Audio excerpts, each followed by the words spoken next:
En el Indotel avanzamos hacia la transformación digital, apegados al plan de gobierno del presidente Luis Abinader. Dedicamos este año a impulsar un país más conectado, desarrollando proyectos para la mejora de la conectividad, dotando a distintos municipios de infraestructura de telecomunicaciones. Para empoderar a mujeres dominicanas con tecnologías digitales, pusimos en marcha el proyecto Canasta Digital Social. Para brindar un mejor servicio, capacitamos a nuestro personal para asistir a personas con discapacidad auditiva y adaptamos a la lengua de señas y al sistema braille la Carta de Derechos y Deberes. Para más legalidad en el sector, ejecutamos normas para disminuir el robo de celulares. Inauguramos un centro ITLA en San Pedro de Macorís, capacitando en las TIC a cientos de estudiantes. Y con una gestión transparente que ejecuta buenas prácticas de administración pública, hemos recibido reconocimientos nacionales e internacionales. Seguimos cambiando. Instituto Dominicano de las Telecomunicaciones, Indotel. Desde ahora, Didáctica Radio. Tiempo de aprender y crecer juntos.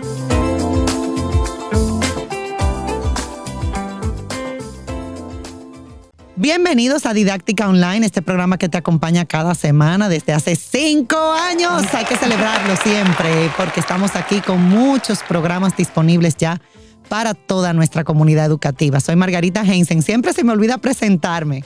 Aquí estoy, educadora, presidenta de Didáctica y de Fundación Didáctica también, que tiene la misión de promover, sensibilizar, formar en educación emocional, y Didáctica, que es nuestra empresa de formación y asesoría. Siempre se me olvida como mencionar esos detalles, pero hoy lo recordé, así que hoy lo comparto con ustedes. Y qué bueno que nuestra comunidad va creciendo, como siempre, con temas de interés que nos ayudan a crecer, a aprender. Y espero que sea como cada programa una semillita que los invite a ustedes a continuar buscando más. Que no nos quedemos, ¿verdad?, simplemente con el contenido, con la información que ofrecemos con estos especialistas de tanto nivel, de tanta calidad. Y hoy precisamente nos acompaña una especialista, terapeuta, psicóloga, Miriam Núñez Iglesias, que trabaja en COPE y en SINAT, unos centros que ofrecen terapia, acompañamiento, apoyo a familias, a niños y me imagino, a jóvenes también. Y el espectro pues es amplio, es especialista en neurodesarrollo. Y bienvenida, Miriam. Ay, yo iba a seguir diciendo gracias. cosas, pero ya con la entrevista pues vamos a seguir conociendo mejor el trabajo que hace Miriam con el tema que tenemos hoy. Gracias, tema chulísimo. Miriam. No, gracias a ustedes por extenderme la invitación. Para mí un placer. Yo sé que Didáctica es una plataforma que forma y desde hace muchísimo tiempo es un referente importante en el área de acompañamiento en educación y desarrollo. Amén, así que gracias. yo feliz. Así es. Y eso es lo que buscamos desde hace muchos años ya. Ya Didáctica tiene unos añitos y ahí estamos, firme y constante, como digo yo, ¿verdad? Insistir, persistir y nunca desistir. Así a veces es. no es fácil en este ámbito educativo, lo que más ven de verdad no necesariamente es este tipo de contenido, pero es tan necesario e importante seguir como aportando, que realmente lo tenemos como una verdadera misión. Y gracias de nuevo te doy porque hay gente muy buena, hay profesionales muy buenos que están haciendo un gran trabajo. Siempre lo digo aquí en el programa, pero vale la pena resaltarlo, destacarlo. Y que pueden ayudarnos a entender mejor muchos temas como el que hoy vamos a tratar, que es nada más y nada menos que el trastorno por déficit de atención e hiperactividad, cariñosamente TDAH,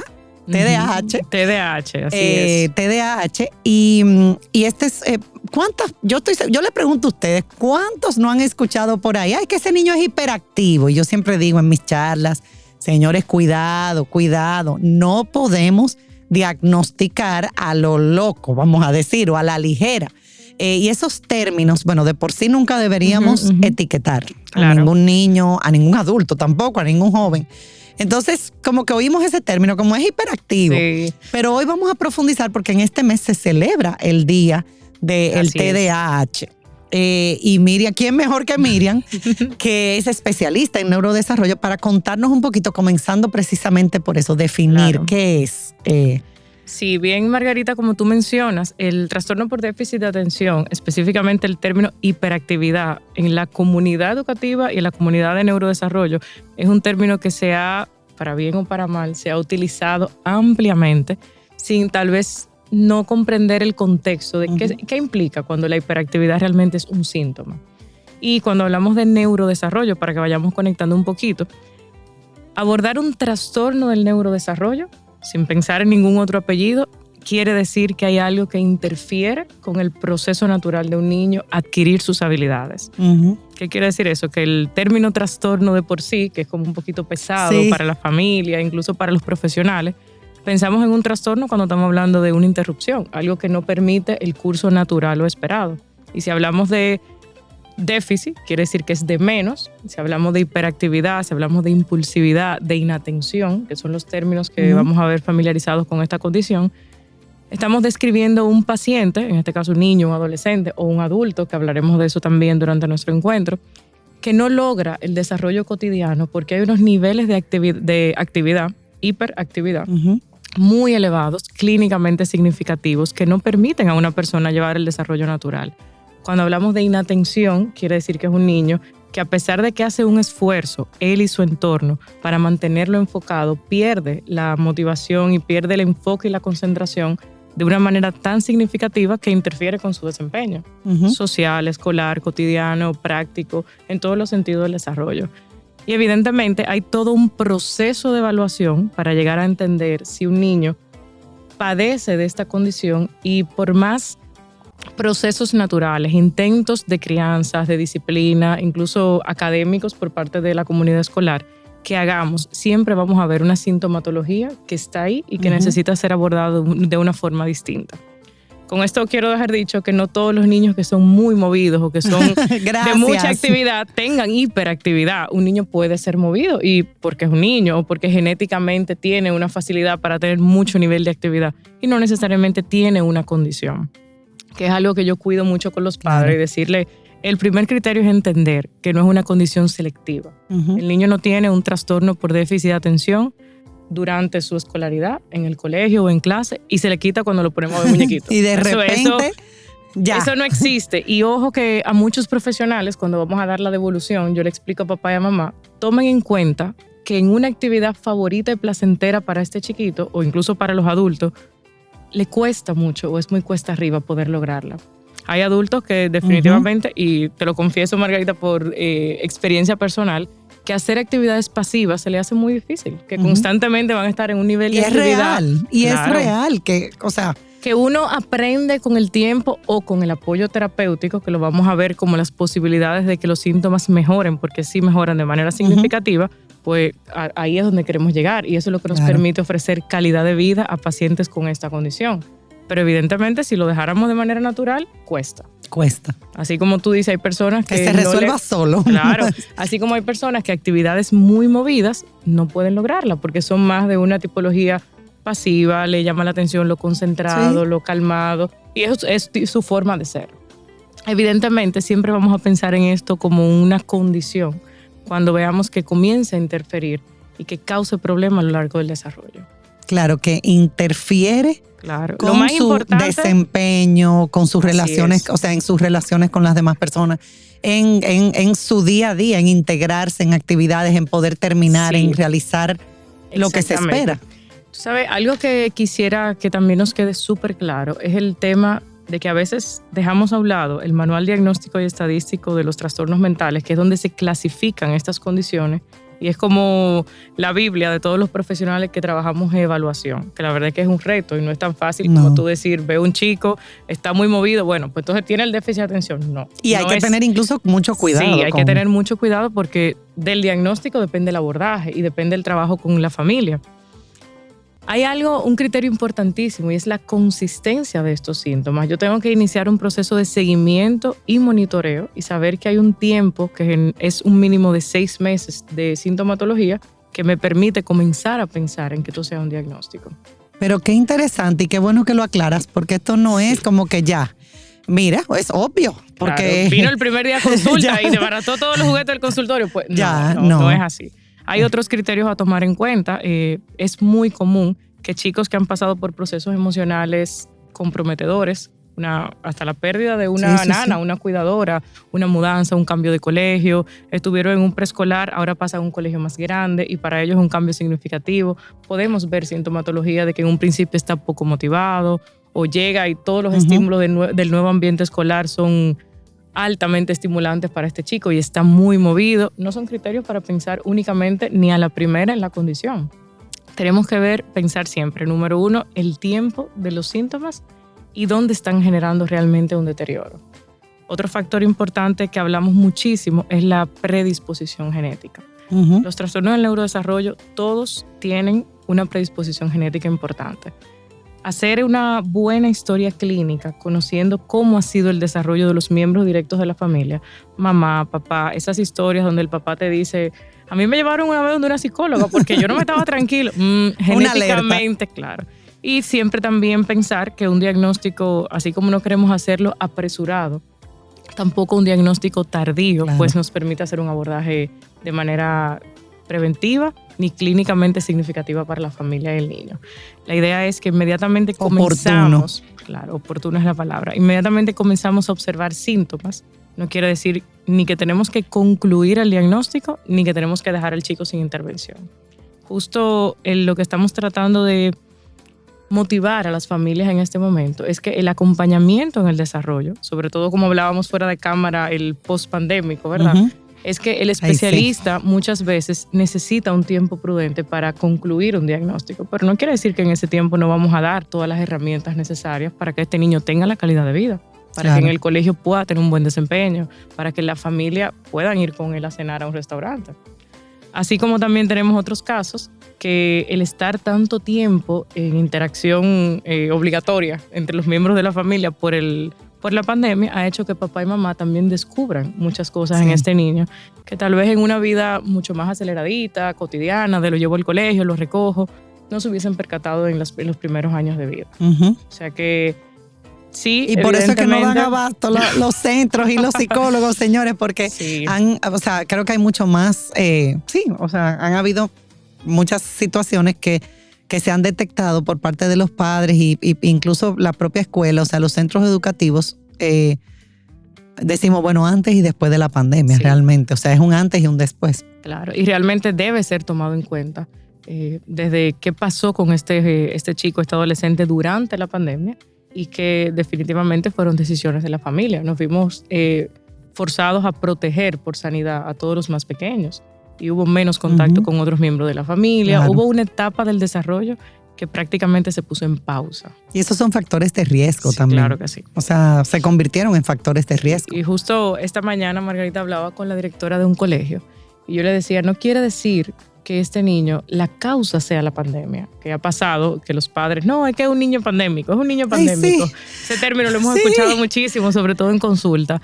No quiere decir que la pandemia sea la causa, porque todos tuvieron pandemia y no todos están pasando por una situación comprometedora, pero evidentemente el tipo o el momento que les tocó en su vida es significativo. Y son una serie de factores que al incluir la pandemia, pues entonces puede igual detonar. Como pueden detonar los síntomas mucho más temprano, donde podemos ver que el tener menos estimulación pues hizo que fuera más evidente el déficit a nivel de interacción social, en este caso el déficit para prestar atención a un estímulo.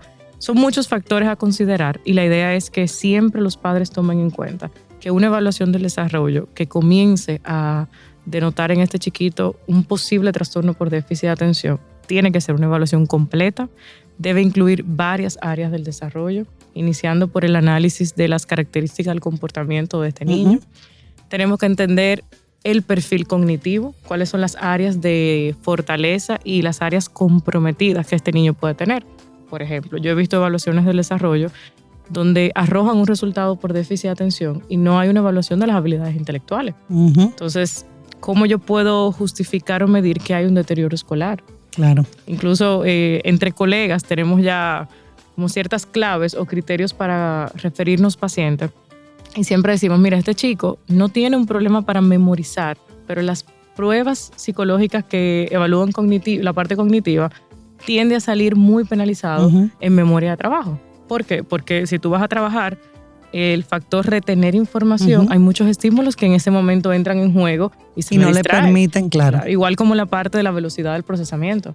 Estos chicos salen penalizados en velocidad de procesamiento porque tú le pones una actividad en 2 minutos. Entonces, evidentemente, en esos 2 minutos hay un sonido, hay un ruido, un juguetico que se mueve, yo que hago esto, y lo más mínimo puede hacerlos perder el enfoque de la tarea que tienen delante. Que es algo tan importante. Claro, para el proceso de aprendizaje, muy importante. Y siempre uno fijarse. Eso es así. No es únicamente lo académico. Hay chicos que tú le preguntas a los padres qué le gusta ver en la televisión. Le encanta la película de Cars. Perfecto. ¿Y puede ver la película completa? No. Comenzamos a ver la película, se para, va al baño, se sienta, se pone de cabeza, se acuesta. Le cuesta sí. comenzar y terminar con la atención que se requiere, con el enfoque, con... Así es. Y ahí es donde vamos al síntoma como algo no selectivo. Es que tenemos una dificultad importante. Y evidentemente no eso es a veces, no es con ciertas cosas. Y no es cosas. Tampoco solo en el colegio. Y no como, sí. Yo le digo a los padres, vamos a hablar, cuéntame lo que usted ha visto en el entorno familiar, y muchas veces vamos al colegio, nos acercamos a la maestra, hacemos reuniones con el equipo educativo, y es que esto no se puede ver únicamente en un área. No. Esto tiene que tener una consistencia, aunque evidentemente, dependiendo del nivel de compromiso dentro del diagnóstico, lo vamos a ver un poco más sentido o un poco menos, la palabra severo no me gusta mucho, pero ¿sí? Lo vamos a ver un poco menos afectado a los chicos dentro del diagnóstico. Hay personas que pueden tener la condición y ser muy funcionales y perfectamente llevar un estilo de vida acelerado, sí. Pero muchas personas somos aceleradas. Pero déjame decirte que yo conozco muchos adultos que dicen, bueno, si en mi época hubiera existido este diagnóstico, a mí me hubieran diagnosticado, porque, o sea... Bueno, yo digo lo mismo, Marisa. Yo siento y relajo... bueno, a mí me pasa, yo digo, bueno, puede ser que a mí me hubieran diagnosticado. Claro, hay personas que mi hermano dice, seguro. Sí, hay personas que tienen un horario de trabajo y luego de ese horario de trabajo no pueden tener otra dinámica más porque fue el trabajo y punto. Yo, por ejemplo, fácilmente hago una agenda diaria donde voy a un colegio, salgo del colegio, paso por un centro, salgo, almuerzo, voy a mi casa, me cambio de ropa, pongo un paciente. O sea, ese pero estilo del Club de vida, Margarita, sí, Club Margarita. Definitivamente. Pero sí también es una forma donde a mí me gusta mucho utilizar ese estilo de vida como ejemplo para las familias de que es posible convivir con un diagnóstico. Claro. Y lo más importante es dar las atenciones a tiempo. Sí. Siempre que papá y mamá tengan una duda respecto al desarrollo de sus hijos, yo digo, la duda no podemos dejarla en duda. Ay, sí. Ni podemos yo únicamente mucho con comentarla con nuestros familiares o allegados, porque tampoco son los especialistas. No. Yo siempre le digo a mamá y a papá, no le den esa responsabilidad ni a los abuelos, ni a la madrina, ni a su mejor amiga.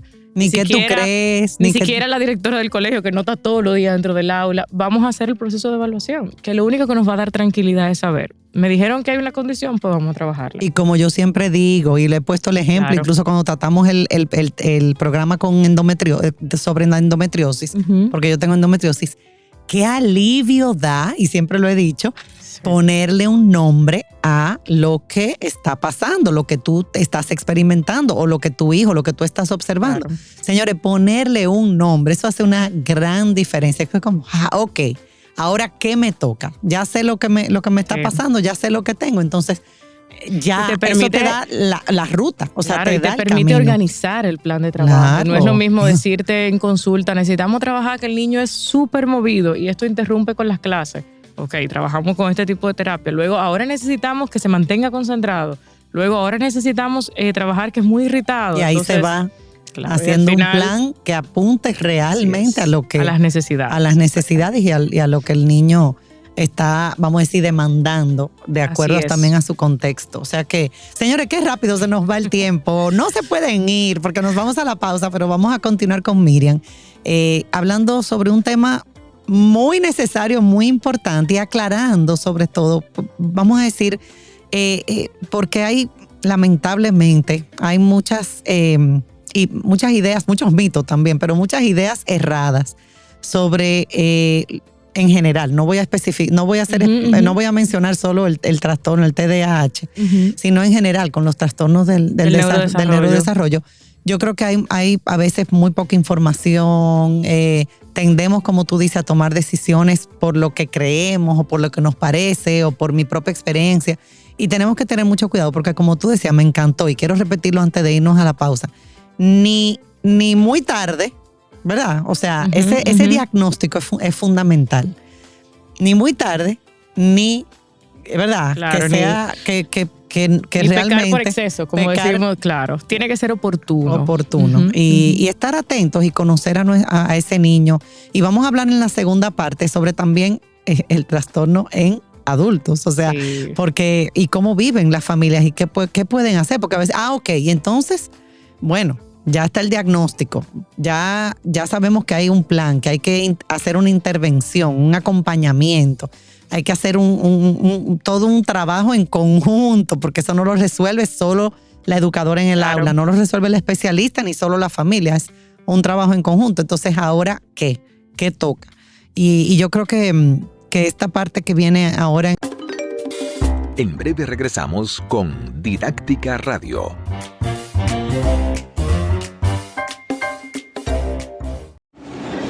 Aquí, allí, pa' nuestra gente, con tu subagente, popular presente, puesto pa' servir, puesto pa' la gente, con tu subagente, popular presente. Paga la tarjeta en el local de la vecina, recarga tu saldo en el colmado de allá arriba, el préstamo que tengo lo pago aquí en la esquina, ese dinerito en la tienda se retira. Pa' retirar FT, pa' recargar tu cel, pa' que puedas recibir tu remesa también. Aquí, allí, Subagente Popular, puesto pa' nuestra gente. popular presente.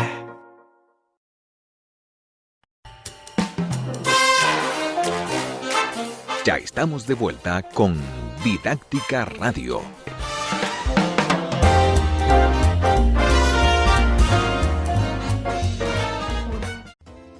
Continuamos con Didáctica Online en la segunda parte de este súper programa sobre el trastorno por déficit de atención e hiperactividad. Que esa hiperactividad se le agregó, de hecho, después. Siempre se hablaba, los que tenemos unos añitos en esto, en este mundo educativo y en el mundo de la psicología, se hablaba primero de TDA y luego pues se le agregó como que tenía que verse como en conjunto. Sí. Y yo creo que es bueno aclarar esto antes de continuar con este rol que cumple la familia. Ok, tengo el diagnóstico, que como decimos es muy importante y no es un diagnóstico a la ligera. O sea, voy como a retomar algunos puntos que tratamos con Miriam en esta primera parte, porque señores, es muy delicado. Es muy delicado tú asumir cosas que pueden y van a tener consecuencias negativas para la vida de una persona. Sí. Entonces, acompañarse de un profesional es fundamental. Empezar a buscar en internet, que es muy valioso, pero señores, yo conozco personas que por estar buscando en internet y leyendo, o sea, usted no estudió 5 años de medicina, yo conozco personas que tienen yo lo que tengo es esto y yo lo que tengo que tomar es esto. Sí. Tengan mucho cuidado porque hay mucha información muy valiosa, pero tenemos que tomar decisiones que realmente estén acompañadas de un profesional, de un especialista. O sea, quería recalcar eso porque la verdad, Miriam, que hoy en día, ¿verdad? Sí. Tú entras y tú buscas, ¿y qué puedo hacer? Y entonces, sí, ese niño, guía de pasos. Sí. No, espérese, que esto es, como tú dices, un proceso. Incluso el propio diagnóstico toma tiempo. Hay que ver la 360, el entorno y todo lo que está pasando. Y como tú dices, la consistencia. Justamente en este momento, Margarita, estamos haciendo un trabajo muy firme con las familias. En todas las instituciones donde yo estoy laborando, pues hacemos el mismo tipo de abordaje, como una forma de concientizar lo importante que es iniciar este proceso con una evaluación del desarrollo. Muchas veces yo creo que es algo cultural, que nosotros, los padres suelen identificar el síntoma e ir a buscar la ayuda al síntoma. No son ni uno ni dos los chicos que los rescatamos de terapia de aprendizaje. Porque estaba en terapia de aprendizaje, tenemos 1 año, ha evolucionado, claro que va a evolucionar, estamos en un proceso terapéutico. Tuvo situaciones con el habla, iniciamos a recibir terapia del habla, sí, pero estas subespecialidades no deben iniciar hasta que no se hace un proceso de evaluación del desarrollo. Evidentemente, es una mirada más global, general, más y entendemos integral. El porqué de muchos de los síntomas que está presentando este niño y cómo abordarlo de la forma más óptima con esta familia, que también la familia viene siendo el ente más importante para el paciente. Muchas veces, como tú decías ahorita, pensamos, antes se hablaba de trastorno por déficit de atención. Ya, se quedaba ahí. Ahora, a medida que la ciencia ha ido avanzando y hacemos revisiones de los criterios diagnósticos, hemos identificado que una misma situación el déficit en prestar atención, puede tener múltiples formas de evidenciarse en un paciente. Hay chicos que es por un tema de hiperactividad e impulsividad. De ahí viene entonces la H, el trastorno por déficit de atención de tipo hiperactivo impulsivo. Son chicos muy movidos, que tienen un nivel de actividad muy acelerado, elevado para la edad que tienen, que siempre la edad cronológica es uno de los criterios que tomamos en cuenta los especialistas de desarrollo. Y evidentemente ese nivel de actividad no le permite responder ante demandas donde requieren mucho nivel de atención. Entonces, ese creo que puede ser el que entendemos con un poquito más de facilidad. Sí. También tenemos otro grupo de pacientes, niños, adolescentes y adultos, que son de tipo inatentos.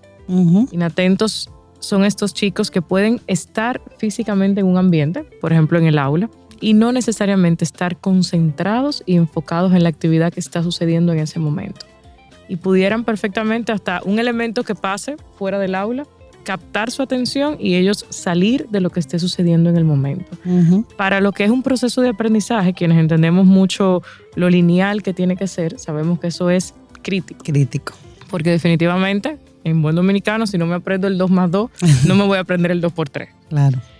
Si no abordamos el conocer el estilo de mi paciente, pues ya puede por ahí ocurrir una falla en la intervención terapéutica recomendada. Tengo que saber más o menos cómo es el estilo de este trastorno por déficit de atención para dar una intervención oportuna. Y existen también estos chicos que llamamos trastorno por déficit de atención de tipo combinado, donde hay situaciones donde se eleva el nivel de actividad, se ven muy hiperactivos, pero hay otros donde están totalmente inatentos. En el mismo paciente. Por eso, cuando trabajamos a nivel de escalas o de medir síntomas para pensar en esta condición, vemos de tipo hiperactivo impulsivo, de tipo inatento o de tipo combinado. Vemos ambos escenarios. Pero sí es cierto que el saber profundamente cómo es el síntoma de mi paciente me permite, primero, ofrecer el buen tratamiento e identificar qué otras cosas a nivel orgánico, que es algo que sí no quiero dejar de tocar, cómo descartar otras patologías que tienen que trabajarse a nivel médico antes de recibir este diagnóstico. Como hablamos al principio, por ejemplo, las epilepsias. Es un diagnóstico que puede, número uno, tener comorbilidad con otras condiciones. Eso es importante que los padres sepan. No basta con ir a la evaluación del desarrollo y que arrojen un resultado a favor o que confirme este trastorno. Tenemos que hacer una evaluación con un neurólogo pediatra, porque definitivamente tenemos que estar seguros qué tenemos por dentro y cómo está funcionando todo lo que tenemos aquí, para saber qué estamos estimulando, qué vamos a trabajar. Incluso todos los trastornos del neurodesarrollo, aquí podemos abrir la recomendación, tienen que hacer una evaluación multidisciplinaria. No podemos quedarnos con la parte de lo observable y medible, que es lo que hacemos los especialistas en evaluación, y no completar el proceso de evaluación con la parte médica. Evidentemente, dentro de este diagnóstico... Muy importante eso. Sí, y la mayoría de los pacientitos, dar ese paso de la familia, de ir a la evaluación médica, cuesta. Por el tipo de estudio, porque muchas veces tenemos que entrar en sedación, porque hay muchos mitos alrededor de la evaluación médica, que también... Prejuicios, muchas creencias. Claro. O sea, sí. Incluso, Margarita, otros profesionales del área de la salud que trabajan a nivel sobre todo pediátrico, muchas veces normalizan los síntomas y no nos apoyan en que los padres busquen la evaluación en el área neurológica. Y evidentemente, teniendo tanta incidencia... Y debería ser un aliado, claro, o sea, en el proceso. Debería ser un aliado. Yo, por ejemplo, siempre hablo con papá y mamá de que cada cosa tiene su subespecialidad. O sea, no importa que yo, por ejemplo, hice psicología, pero no hago todas las ramas de la psicología. Claro. Yo tengo una subespecialidad para hacer ciertos procesos. Cuando en mis manos está un paciente o una familia, lo más ético y profesional que yo puedo hacer es derivar a quien tenga esas competencias. Claro. Si evidentemente hay síntomas que incluso ya se han medido, se han observado y un especialista te dice que están ahí, pues entonces vamos a referir a neurología neurología pediátrica. Y evidentemente también en conjunto se tomarán las decisiones del tratamiento. Hay casos que... No, y como tú dices, perdón, implica como una seriedad y una ética y, claro, y un compromiso. O sea, estamos hablando de temas que el desarrollo, tienen muchas implicaciones. Yo siempre le explico a papá y a mamá el momento de revelar un resultado. El momento en el que estamos del desarrollo de este chiquito no vuelve atrás. Lo que hagamos hoy, no vamos a tener otro momento o otra oportunidad para hacerlo. Y es un periodo crítico. Es un periodo crítico, sobre todo esos primeros años. Sí. Y El tratamiento también, tocando un poquito esa parte, va a depender mucho de cómo hagamos ese proceso de evaluación. Hay un tratamiento terapéutico para nosotros lograr cambios en lo observable y en el comportamiento de este paciente. Pero hay un tratamiento también a nivel farmacológico que no aplica, ojo, no aplica en todos los casos. Por favor, acláralo, Miriam. No aplica en todos los casos, pero evidentemente Hay si el casos. deterioro es muy significativo, tenemos que llevar los tratamientos en paralelo. Pero nunca, porque tengo casos, la pastillita va a resolver Jamás. señores, sin el componente, la ayuda terapéutica. No, es un engranaje, porque de verdad Margarita. he visto casos, señores, como que desborda, y eso es algo que yo también, se nos va a ir el tiempo, yo creo que vamos a tener que hacer parte 2, pero es algo que yo quería abordar, o sea, cómo vive una familia, cómo enfrenta, qué experimenta una familia, un niño o un adulto también, o sea, con el TDAH y, o sea, tomar en cuenta que realmente, señores, es difícil, se los digo porque como uno está con tantas personas, es difícil entrar en un proceso terapéutico. No es fácil. Obviamente tú estás acostumbrada, pero de verdad, no es fácil. O sea, tiene unas implicaciones incluso hasta de valentía. Tú te tienes que someter a un proceso de abrirte, de que se vean cosas que quizás uno no quiere abrir, como incluso hemos tenido programas, mi hijo ideal versus mi hijo real. Mi hijo real es ese. Cuando hay un diagnóstico en el cual se confirma, vamos a decir, entonces ahí empieza un proceso. Y tú lo has visto, mucho más que yo, ¿verdad? Pero quiero como aclarar eso, o sea, o sea, como tú dices, ese tratamiento farmacológico no puede ir solo. En el caso de que se requiera, que también hay que tener mucho cuidado con eso. Sí, número 1, tener mucho cuidado. Yo siempre a las madres, y cuando van acompañadas de los padres, que es lo ideal, ¿verdad? Vaya mamá y papá, siempre les digo, hay un sexto sentido desarrollado en los padres que tienen que ponerlo en práctica y saber si el profesional que tienen enfrente realmente les da la tranquilidad de que es el profesional para trabajar con su familia. Evidentemente, ahora mismo no es que seamos tantísimos, pero somos varios profesionales haciendo evaluación del desarrollo. Yo tengo padres que chulísimos de trabajar conmigo, me ven súper joven, me puedo con los chicos ponerme a jugar y demás, pero es un reto a la hora de abandonar el juego en piso e irme a hablar con los padres de una condición que no es una enfermedad con cura. Estamos hablando de un diagnóstico que es para toda la vida. Sí, Margarita. yo tengo endometriosis, uno aprende a vivir con lo que le toca vivir. En el caso de los los niños. Y no es como niños, que eso va a desaparecer así, por obra y arte de magia. ¿verdad? Y evidentemente, cada quien que, ¿verdad?, maneje.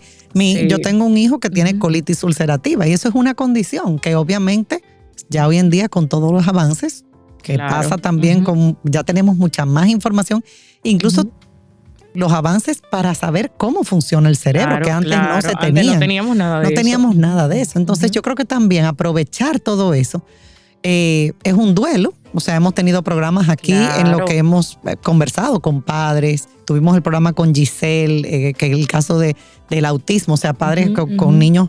Y realmente es un duelo. Pero, es un duelo. Pero, señores, ¿qué diferencia cuando un padre dice... Yo me imagino que ustedes lo ven. Vamos arriba. Sigue siendo doloroso, pero vamos a trabajar. Claro, es doloroso, pero vamos arriba. ¿Qué se necesita? Muchísimos factores. Va a depender del profesional que acompañó, cómo se transmitió la información, qué apoyo esté dando el colegio en el momento, en qué momento de la vida de este niño llegan a buscar ayuda. Obviamente el tipo de condición. Yo siempre digo, papá y mamá viven un duelo totalmente diferente. Viven un duelo por separado, duelo de papá, duelo de mamá y luego un duelo de padres. Nos habíamos puesto de acuerdo en un estilo de crianza que ahora vienen a decirnos que tiene que ser distinto. Que tiene que cambiar. Ya nuestro chico no va a coger en las tardes clase de fútbol. Por un tiempo va a estar en un centro terapéutico. Para mí puede ser muy fácil ver un niño con un compromiso muy leve, pero mamá y papá no quieren que su niño tenga ni gripe, ni un resfriado. Claro, yo siempre le digo, cualquier cosita. Claro, es lo más grande. Entender hasta ese compromiso emocional de que las cosas ahora por tener un nombre van a cambiar. Es uno de los procesos tal vez más retadores de llegar a un diagnóstico, pero al mismo tiempo de los que nos permite acompañar a la familia a dar los pasos que tienen que dar para que todo salga bien.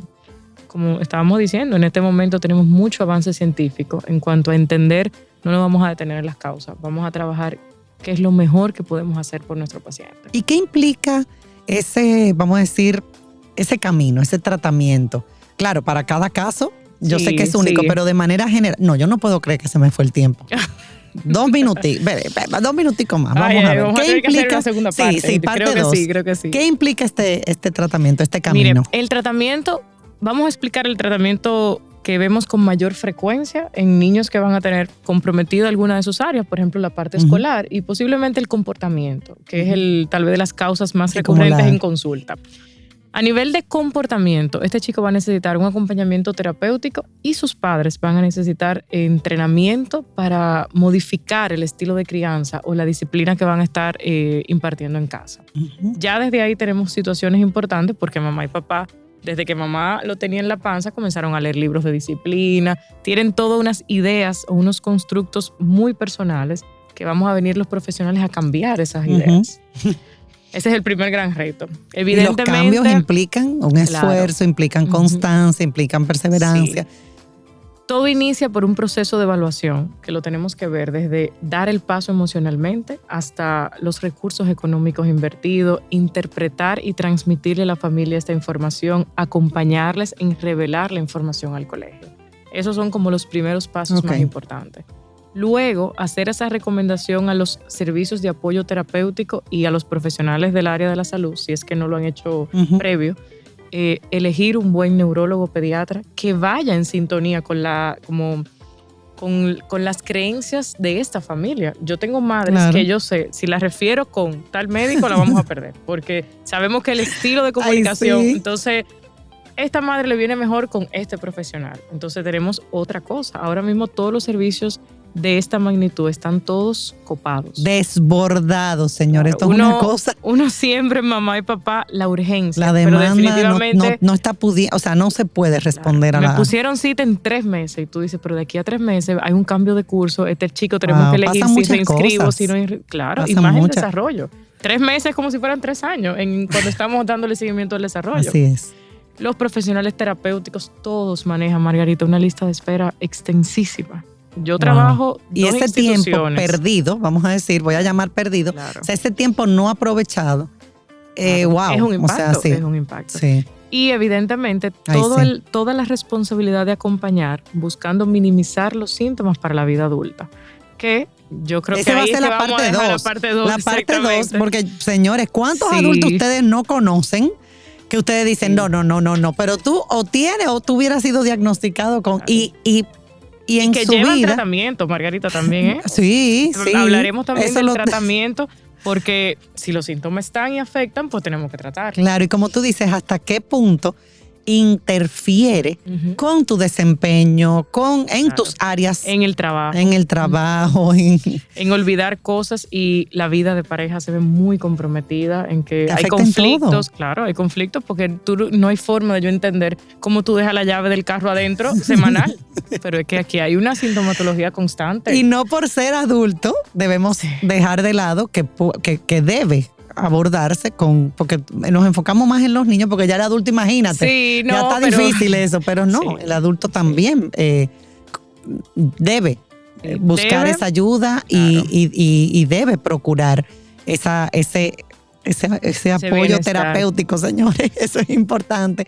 Bueno, miren, yo prometo hoy que va a haber una parte 2 donde vamos a continuar porque se nos quedan algunos temas. Esto es un tema amplio.